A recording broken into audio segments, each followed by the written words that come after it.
Le Dice Elevator, concrètement, qu'est-ce que c'est? C'est un ascenseur à dés. On va mettre un certain nombre de dés dans le tube et ils vont changer de position. Il y a tout un tas de routines qui existent autour de ces objets-là. Il y en a pas mal sur le marché, on peut en trouver beaucoup. Je sais qu'il y a un certain nombre de magiciens qui l'ont remis au goût du jour. Il y a pas mal de gens qui aiment faire ce tour-là parce qu'il est assez visuel. Il se fait en close-up et l'avantage, c'est qu'on peut tout donner à examiner à la fin. Donc maintenant, ce que je vais faire, c'est que je vais vous montrer une des routines qui existent autour de cet objet.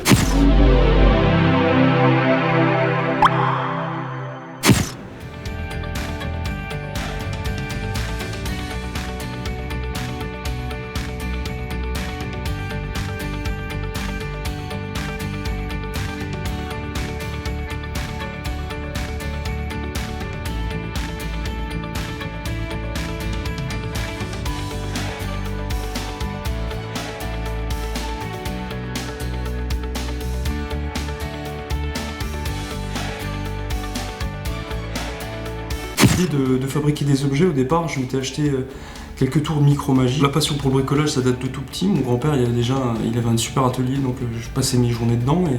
Et après, je me suis mis à la magie et je fais de la magie principalement pour les enfants. Donc je me suis rendu compte assez rapidement qu'ils étaient assez impressionnés par tout ce qui était micro-magie, objets en bois. Parce que pour eux, les cartes, c'est compliqué, il faut connaître déjà les couleurs, il faut savoir les nommer, donc c'est plus facile de travailler avec des objets du quotidien.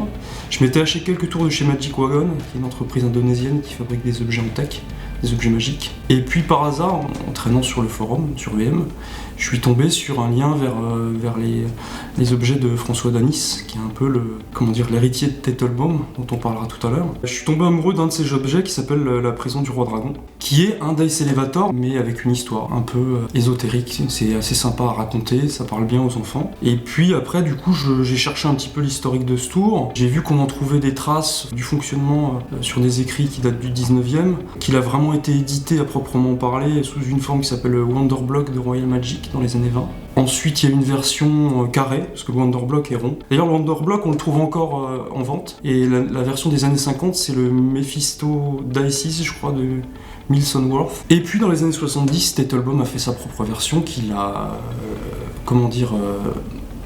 modernisée en utilisant le trucage qu'on utilise aujourd'hui. Alors, je suis tombé vraiment amoureux de la version de Teitelbaum, d'abord parce que c'est avec des dés américains et des carrés sans rayonnage. Et puis parce que c'est Teitelbaum qui faisait des choses extraordinaires. Malheureusement, le prix est un petit peu moins accessible, donc je me suis dit pourquoi pas essayer d'en fabriquer. Donc j'ai commencé avec des versions en pain que je plaquais, vissées, avec des dés en bois. C'était très grossier, très gros, mais bon, j'apprenais un peu. Je me suis mis à traîner sur les forums d'ébénisterie, à acheter des bouquins, à me renseigner, à acheter un peu de matériel, à travailler un peu les techniques. Puis petit à petit, je suis arrivé à affiner les tubes, à faire des plus jolis plaquages, et puis en faire quelque chose d'acceptable. Mais ça me convenait toujours pas parce que j'étais sur des dés en bois, et puis c'était pas naturel, les gens me le disaient, donc il fallait que je travaille vraiment avec des vrais dés. Des dés américains parce que je trouve qu'ils sont plus jolis, et puis ça fait craps, ça fait casino, ça fait américain, donc c'est chouette. Le problème que j'ai rencontré assez rapidement, c'est que les casinos américains, comme ils veulent pas qu'on triche avec leurs dés, ils les font translucides. Or moi, j'avais besoin de dés opaques pour pouvoir réaliser mes Dice Elevator.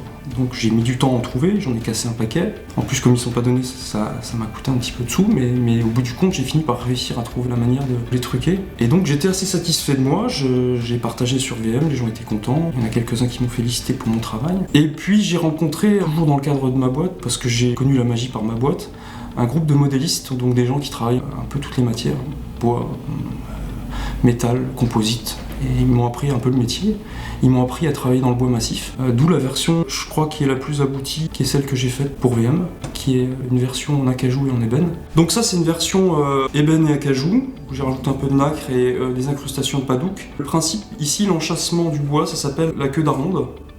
C'est ce qui est le plus solide. Des vieux meubles, par exemple, et des tiroirs, vous pourrez ouvrir, c'est ça qu'on voit derrière. Donc c'est une version qui est assez aboutie, on voit rien à l'extérieur, rien à l'intérieur, et c'est la version que je voulais pour VM, parce que vous le méritez bien. Voilà, c'est un modèle unique, il n'y en a pas à vendre. La seule manière de vous le procurer, c'est de participer au concours. Alors à vous de jouer.